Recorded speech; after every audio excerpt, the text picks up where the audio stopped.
Well, good evening, everybody. My name is Nigel, if I haven't met you before. I'm the night church pastor here at Crosslight Anglican. It is good to be with you and good to be speaking on these couple of chapters toward the end of the book of Acts. We've got just one more talk next week that Stu will bring to us. So it's the penultimate week in our series looking at the gospel going out to the world. In 1970, an 8-ton whale washed up dead on Florence Beach in Oregon on the west coast of the US. And no one knew what to do about it. It had been a while since a whale had washed up in that part of the coast, and so no one really knew what to do about it. And they decided they couldn't bury it because it was just too big and it would eventually become exposed again and they'd have the same problem all over again. They considered burning it, but then again they thought it was too big. And no one was willing to try and kind of cut it up to move it off because it was just, again, too much to do. And so the local authorities are trying to work out what they're going to do about this giant whale carcass. And of course, they decided to use 20 cases of dynamite to blow it up. The plan was that the dynamite would essentially disintegrate the carcass and any remaining pieces would be small enough to be easily cut up or just taken care of by local seagulls. Now, word got around about this plan, that they were going to try and blow up this whale carcass. And so, of course, the crowds came in to watch this spectacle, and the sand dunes filled up with people who wanted to see what was going to happen. But the humour quickly turned to horror as they set it off, and people had to quickly run for survival as huge chunks of whale meat came flying down on top of them. Pieces of whale meat were flying over their heads, and thankfully, no people were harmed. Although this car was a little worse off after a huge chunk landed on it. As for those seagulls who were supposed to clean things up, well, either the pieces were too big or the blast itself scared them all off, and the cleanup was extensive. Needless to say, it didn't go to plan. And that's kind of like life sometimes. Life doesn't always go to plan, does it? And what we see in Acts tonight, Paul's plan has not gone the way he'd hoped or thought it would. So we're going to have a look at what Paul's plan for his life and his ministry was, where he is in the story tonight, and some of the reflections and things that shows us for our lives as well. You see, Paul, if you look back over the last few chapters, had come up with a pretty clear plan for what he wanted to go and do. He'd been travelling around Asia Minor, or what we now call Turkey, and Macedonia and Greece, and he'd been preaching the gospel to all of these places, setting up churches, doing great work. But he had decided he wanted to travel back to Jerusalem. We find that in chapter 20. And he wanted to go to Jerusalem to deliver to the church there a bunch of financial aid that he had been collecting. He'd been collecting donations and he wanted to give it to the church for the service of the church and particularly the poor people they were caring for. He also wanted it to be a bit of a show of unity. He'd been off with the Gentiles, off with all of these non-Jewish people groups, proclaiming the gospel to them, and he wanted to kind of come home and tell them all that he'd been doing as a sign of their unity in the gospel. Not unlike when our missionaries come back from the mission field and they visit us and we hear from them and we pray for them as a sign of our unity and our support for them. Then the plan after Jerusalem was to head to Rome, the capital of the empire, the locus, the centre of power and politics and culture. And he would proclaim the good news of Jesus there. Paul had been to Ephesus, and that was a pretty big deal. He'd been to Athens, also a pretty big deal in the ancient world. But now he wanted to go to Rome, the real big kahuna.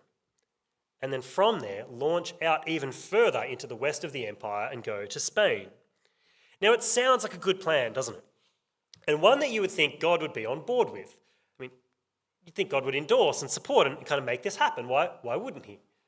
God wants the good news of Jesus to go out to the whole world, and so surely he wants Paul to do this. And indeed, in chapter 23, verse 11, God speaks to Paul and he says to him, "Take courage. As you have testified about me in Jerusalem, so you must also testify in Rome." So God says, yes, Paul, you are going to go to Rome. And yet where we are tonight, things haven't quite gone the way that Paul would have hoped. Have a look with me where Paul is and what's happening to them in these chapters. We'll actually go back slightly. Last week in chapter 23, Paul had been arrested and he'd been taken to Caesarea on the coast of Judea there. And he's awaiting trial before his accusers. And we skipped over chapter 24, but in chapter 24, he's on trial before the local Roman governor, a guy named Felix. There's a coin that was minted of him.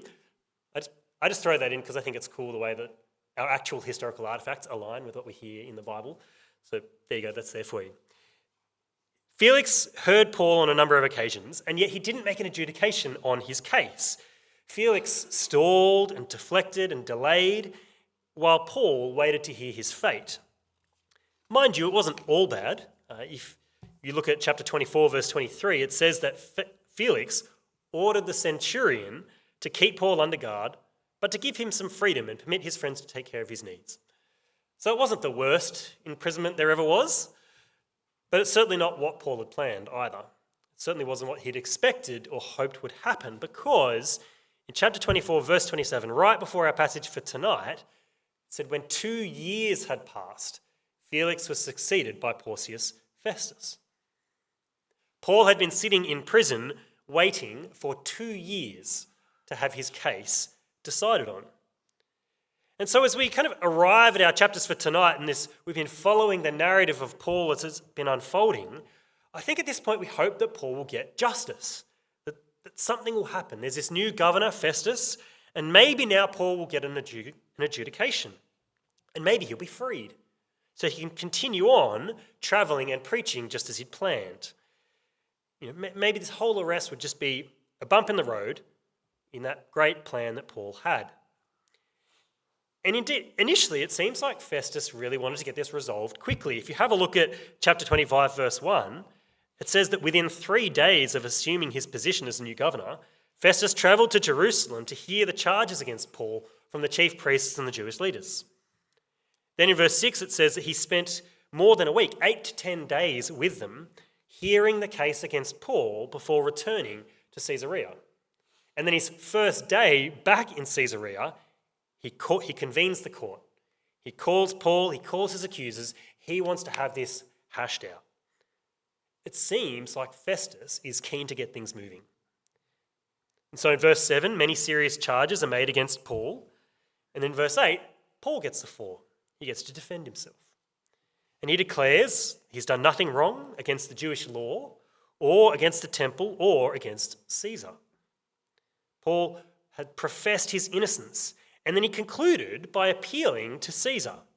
No one has the right to hand me over to them. I appeal to Caesar.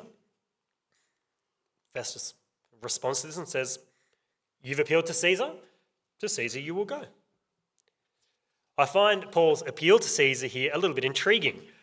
I'm not quite sure exactly why he did this. It might have been that he'd gotten the impression that Festus was moving pretty quickly and he was keen to get a resolution on this matter. And generally, if you're the person being accused of a crime like Paul was, perhaps that's not actually going to go in your favour. Perhaps he's trying to work things. Or it might have been that Paul was being a little bit tricky and clever.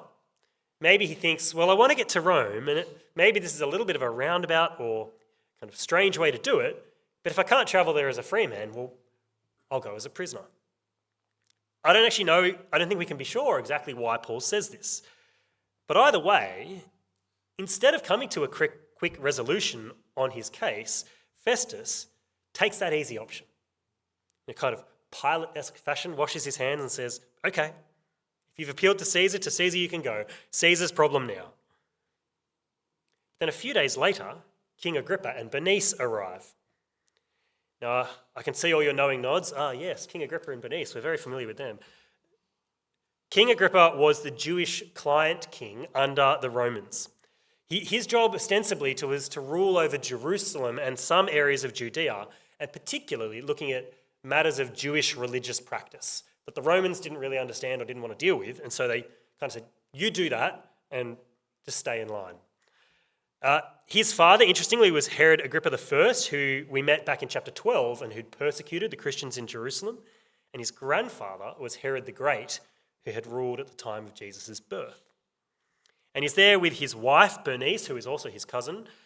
She's a bit of a piece of work, but we won't get into that. At this point, Festus is thinking, good, I've got the Jewish king here, maybe he can sort this out. All of this seems to be about the Jewish law and what Paul has or hasn't done against the law and against the temple. And so he approaches Agrippa and he says to him, I've brought Paul before all of you, and especially you, King Agrippa, so that as a result of this investigation, I may have something to write. For I think it is unreasonable to send a prisoner on to Rome without specifying the charges against him. Now, on one level, this is kind of tragically humorous. Felix has decided to send him Paul to Rome, but he doesn't know what for.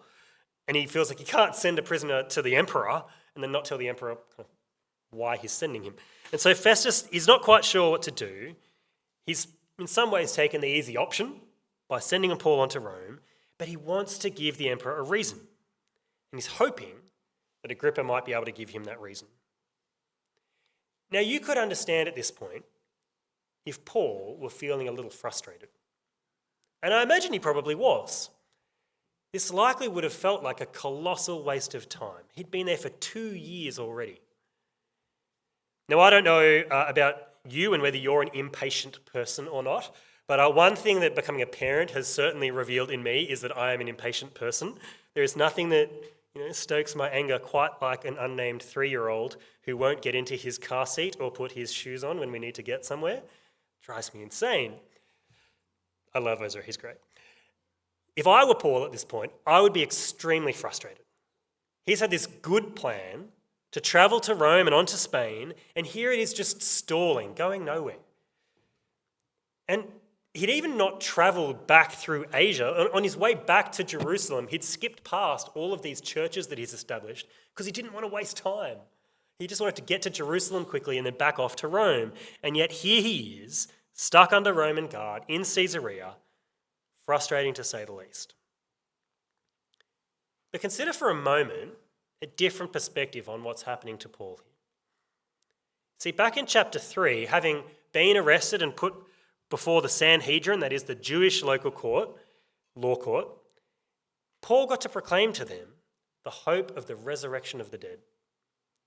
He was then transferred to the governor, Felix, and he was able to share with Felix, I have the same hope in God as these men themselves have, that there will be a resurrection of both the righteous and the wicked. It is concerning the resurrection of the dead that I am on trial before you today. And now in chapter 26, before Festus and the Jewish king of his region, Paul is given a platform to speak once again. And what did he speak about? Well, he told his story, his life as a Jew, as a persecutor of Christians. And then he speaks of meeting Jesus on the road to Damascus. And he proclaimed to them from the scriptures that the Messiah would suffer, and as the first to rise from the dead, would bring the message of light to his own people and to the Gentiles. You see, all throughout this ordeal, Paul has proclaimed the resurrection of Jesus and life in his name. Paul is doing what God wanted him to do. It might not have been in the timing that he wanted. It might not have been in the manner or the context that he had planned. But God had given Paul a job to do, and here he is doing it. You see, think all the way back to chapter 1, verse 8. What was Jesus' plan? Well, it was for his disciples to be witnesses in Jerusalem and Judea and to the ends of the earth, to tell the world about him. And then specifically for Paul in chapter 9, verse 15, God, speaking of Paul, says, this man is my chosen instrument to proclaim my name to the Gentiles and their kings and to the people of Israel. I will show him how much he must suffer for my name. And so despite all the evidence that Paul's plan has gone astray here, what's actually going on is that God's plan is at work. For one, Paul here is suffering, but more importantly, he's proclaiming the name of Jesus to Gentiles, to the religious leaders of the Jews, and to a king. Now, I'm sure Paul would have preferred a different way of doing all of this. This wasn't his plan. And yet the reality is that Paul was precisely where God wanted him, doing precisely what God wanted. At no point had God's plan gone wrong. God's plan for Paul, for the gospel, for his kingdom, for his glory, for saving people, God's plan was marching on, even if Paul's plan was changed. And I think as we reflect on that, we need to acknowledge that is true for us in our lives as well. You see, ultimately, Paul trusted God's timing and plans, even though they weren't what he would have chosen or expected. And that is important for us too, because that should be our story as well as Paul's. We might have all sorts of plans for life, and good plans. Plans for work, for family, for church, for gospel ministry. Plans that we would think God would be on board with. Sometimes even plans we think God should be on board with. And yet sometimes, maybe even often, that's not how life goes. A few years ago, a 12-part podcast came out called The Rise and Fall of Mars Hill, and it charted the rise and the fall of Mars Hill Church in Seattle in the US, where between 1996 and 2014, Mars Hill was a church plant that grew rapidly. They were really effective at engaging their modern city with the story of Jesus. They connected with culture, and they welcomed people in to know the life that Jesus offers them. And they're incredibly successful. In their later years, they had upwards of 12,000 people meeting in their Sunday services. And their charismatic leader was this guy, Mark Driscoll. And yet, after nearly 2 decades of radical growth, the church crumbled and fell apart. Various issues and scandals surrounding Mark and his leadership began to come to the surface. And without going to all of the details of what happened and how it all started, what had looked from the outside like an incredibly successful ministry that was proclaiming the truth of Jesus to their city, that was loving people and serving them, seeing incredible fruit for the kingdom. That is what it looked like, and yet under the surface it had become something toxic and damaging to many people. And so slowly and tragically, things began to unravel and fall apart. And this place, this community, so many people had invested their lives there. They had built their lives upon this church, and they served there, and they were loved and served. It had become the centre of their lives. And if you listen to the podcast, there's just story after story after story of people who served there, who grew there, who built their lives there, and who had it all ripped away. One of those who shares on the podcast was a lady named Jen Zug. She had been an early member of the church and served as Mark Driscoll's personal assistant for many years. And this was her reflection a year or so after the church fell apart. She said, "I grieved Mars Hill departure from my life over a year ago because I loved my church and I thought we'd be on mission together until I was old and grey. I thought my participation in building the mission of Mars Hill would be a legacy for my children and grandchildren. The true legacy I leave for my children is a love for Jesus and his word and a pursuit of a true gospel community. I will always love you, Mars Hill, like a schoolgirl remembers her first crush, but I choose to continue forward on the mission God gave me through your influence, even if you choose another direction." I think what Jen Zug shows us and what she's reflected on there is some of what we see in Paul's story, that the best laid plans can go wrong, and sometimes that can cause incredible pain. And that's a big kind of church gospel example, but I think we can feel that in just our regular personal lives. I think about friends of mine in recent years and some of their stories. One who moved rurally for the dream job and to slow down life from the craziness in the city, only to be bullied by his new boss. Or a friend whose disabled child has experienced medical complication after medical complication after medical complication. Or several friends for whom singleness has been an ongoing source of disappointment and pain in their life. I'm pretty sure all of us in the room could point to examples in our own lives where life hasn't gone the way that we planned, where our visions and hopes haven't panned out the way we thought they would. And often those things are really good things that we'd hoped for or planned for. But the reality is that life just doesn't go the way we plan or the way we want it to. And that can be unsettling. And it can be unsettling for followers of Jesus too. It can cause us to question, to doubt God and to wonder where he is. What's the plan, God? What's happening here? But what we see in these chapters with Paul and what Jen Zug has reflected on is that doesn't stop God's mission. That doesn't stop the fact that God is at work. We might never know exactly what that looked like or why things are happening the way they are. But all of these stories don't stop the fact that God is in control. He has a plan. He is working out his will in ways that we don't see. Two of my favourite promises in the scriptures are these from Romans 8 and John 16. Romans 8 says, "We know that in all things God works for the good of those who love him, who have been called according to his purpose." Or John 16, which I think I shared at Easter. "I have told you these things so that in me you may have peace. In this world you will have trouble, but take heart, I have overcome the world." Can I encourage you this evening to trust in your good and loving God in those times when it feels like everything else is going wrong? He has a plan, and he is working it out. It's not always what we would choose. Things don't always happen the way that we would like. But God promises us that he has overcome the world in Jesus, and that he is working in all things for our good. And we see that with Paul. But why can you trust that?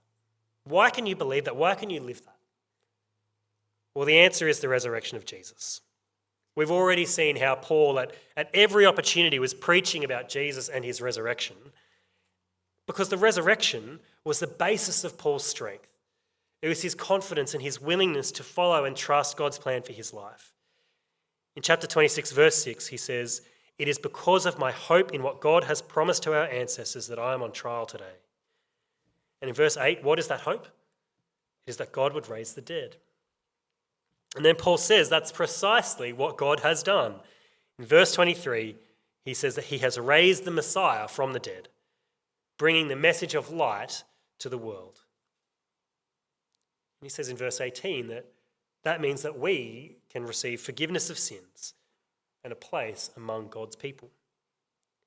See, the resurrection was the central element of Paul's message, but that's because it had become the central defining fact of his life.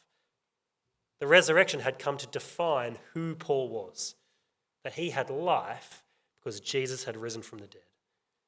It defined who he was, and so it defined what he did, and it defined how he lived, even as he responded to things going far from what he had expected.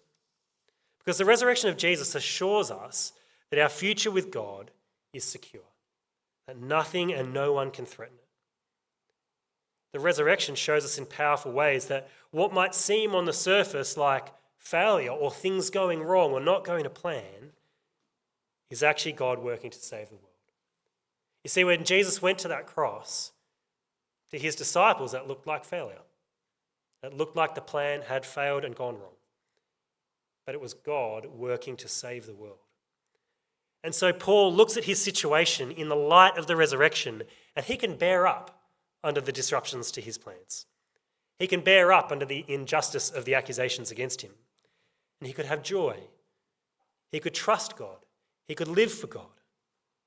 And he could resolutely proclaim the resurrection of Jesus in the face of all these circumstances. Paul was almost literally dying to tell others of the life that he had in Jesus, in the hope that they too would share what he had. So my prayer for us today is that we might share some of that perspective on life that Paul had. That as we live and make plans, and lots of good plans, plans that we are convinced love God, plans we're convinced love people, and yet we can hold those plans lightly. And we can trust God that when everything else feels like it's going wrong or falling apart, that he's in control. Because Jesus has conquered death and we share in his life. God is in control. He is working out his plans. Can I encourage you to live that, to know that, and to demonstrate that to the people around you? Might you be moved to speak like Paul of the hope and the life that you know? That we would be moved to step out in faith and to take risks to share the good news of Jesus, knowing that with confidence that God is in control, that he works all things for our good and for his glory. Amen.